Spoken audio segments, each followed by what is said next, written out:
दोस्तों, जो दूसरा सबसे महत्वपूर्ण विषय जिसके ऊपर हम आज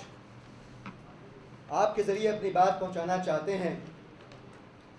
वो इशरत जहां का मसला है, जिसके ऊपर बहुत डिटेल में एक स्टोरी हुई है और उस स्टोरी का जन्म एक एक्सीडेंटल स्टिंग ऑपरेशन से हुआ। हम सब जानते हैं कि गृह मंत्री माननीय राजनाथ सिंह जी ने इस बात की जांच करने के लिए एक टीम बनाई कि जो एफिडेविट बदला यूपीए के शासनकाल में, जिसमें इशरत जहां के आतंकवादी होने का रेफरेंस था, वो डॉक्यूमेंट्स जो मिसिंग हुए उसकी पड़ताल करने के लिए टीम बनाई राजनाथ सिंह जी ने। देश को लगा कि जब गृह मंत्री इतनी बड़ी बात कर रहा है, इतनी जिम्मेदारी के साथ सच को सामने लाकर रखने की बात कर रहा है, हमें विश्वास करना चाहिए। विश्वास किया सबने, जांच की कार्रवाई शुरू हुई, बागडोर सौंप दी गई एक बहुत बड़े अधिकारी बीके प्रसाद जी को। और घटनाक्रम देखिए, इत्तेफाक देखिए, कोइंसिडेंस देखिए कि इंडियन एक्सप्रेस का एक पत्रकार एक अलग मसले में, डॉल्कुनिसा का वीजा का मसला चल रहा था कि उसको किसके दबाव में आकर उनका वीजा खारिज किया गया था, इसके ऊपर वो ऑन रिकॉर्ड ले रहा था प्रसाद जी को कि प्रसाद जी के पास कहीं और से एक और फोन आ गया और उस फोन की रिकॉर्डिंग हो गई इंडियन एक्सप्रेस के पत्रकार के फोन में, जो उनके साथ ऑलरेडी एक पैरेलल लाइन पे था। उसमें ये कह रहे हैं कि भाई तुमसे मैं ये सवाल पूछूंगा और तुम ये जवाब दे देना। प्रॉपर कोचिंग चल रही है, इतना सेंसिटिव मैटर है ये, जिसने यूपीए को टॉप में रखा। सवालों के घेरे में मोदी जी की सरकार आई, मोदी जी की सरकार ने एक जांच शुरू की और जब जांच शुरू होती है तो प्रसाद जी जिस अधिकारी से बात कर रहे थे, मिस्टर कुमार हैं, उनसे कहते हैं आपसे मैं ये पूछूंगा, आपने ये पेपर देखा, ये स्टोरी की कॉपी मेरे पास है अखबार की, आपने ये पेपर देखा?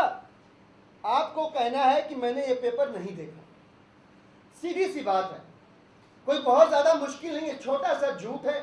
बोल देना। आगे ये कहा जा रहा है कि आपसे पूछा जाएगा और कुछ तो आप कहिएगा, आपको तो इतना ही कहना होगा कि ये तो वो फाइल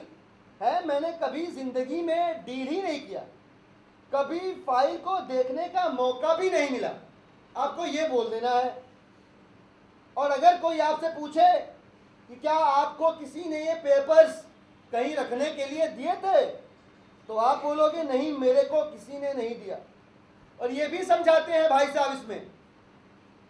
कि Kumar confirm that Prasad had called him as part of this inquiry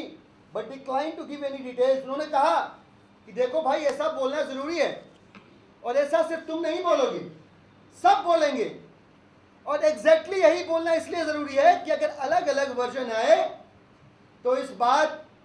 को बल मिलेगा कि कहीं ना कहीं जानबूझ के ये कागजात जो है गायब किए गए। अब ऐसी स्थिति में जहां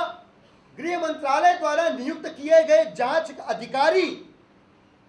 विटनेसेस को ट्यूशन दे रहे हैं, उनको सवाल बता रहे हैं, उनको जवाब बता रहे हैं और ये बात भी कह रहे हैं कि यही बोलना, नहीं तो शक होगा लोगों को कि फाइलें गायब करवाई गई, तो फिर ये देश क्यों न माने कि जिस प्रकार यूपीए की सरकार इस मसले में लीपापोती करती रही, आज तक सच को सामने आने से रोका, भारतीय जनता पार्टी की सरकार भी उसी रास्ते पर चल रही है। निष्पक्ष जांच की उम्मीद के साथ यह कार्रवाई शुरू हुई थी, लेकिन माननीय गृह मंत्री जी, बड़े अफसोस के साथ कहना पड़ रहा है कि आपके दिशा निर्देशन में ये जो फर्जीवाड़ा चल रहा है, निष्पक्ष जांच के ऊपर से इस देश का विश्वास उठा दिया। बहुत दुख से कहना पड़ रहा है कि यह देश एक रहस्यमयी एनकाउंटर के पीछे के सच को कब से जानने समझने की कोशिश कर रहा है, और आपसे उम्मीदें लगाया था कि आपकी जांच के बाद सच आएगा सामने। पर गृह मंत्री जी, आप और आपके अधिकारी इसमें लीपापोती करने में लगे हुए हैं, जांच को प्रभावित कर रहे हैं, विटनेसेस को प्रभावित कर रहे हैं। और इन सब से जो बड़ा सवाल पैदा हुआ वो ये कि अब वे सारे लोग जो सच को जानना चाहते थे, निष्पक्ष जांच होने के बाद वे अब किसकी शरण में जाएं? वो अब किसके सामने न्याय का दामन फैलाएं? वो अब किससे गुहार लगाएं कि जब वही लोग जांच को प्रभावित कर रहे हैं जिनसे निष्पक्ष जांच की उम्मीद थी। तो आम आदमी पार्टी इस पूरे प्रकरण में जब गृह मंत्रालय ही लिप्त नजर आ रहा है, भारतीय जनता पार्टी से किसी भी किस्म की अपेक्षा नहीं करती है और यह उम्मीद करती है कि आज के दौर में लोकतंत्र जिस न्यायपालिका के सहारे जिंदा है, वह न्यायपालिका इस देश के अंदर रहने वाले लोगों की आस्था को लोकतंत्र में और मजबूत करेगा और यह सुनिश्चित करे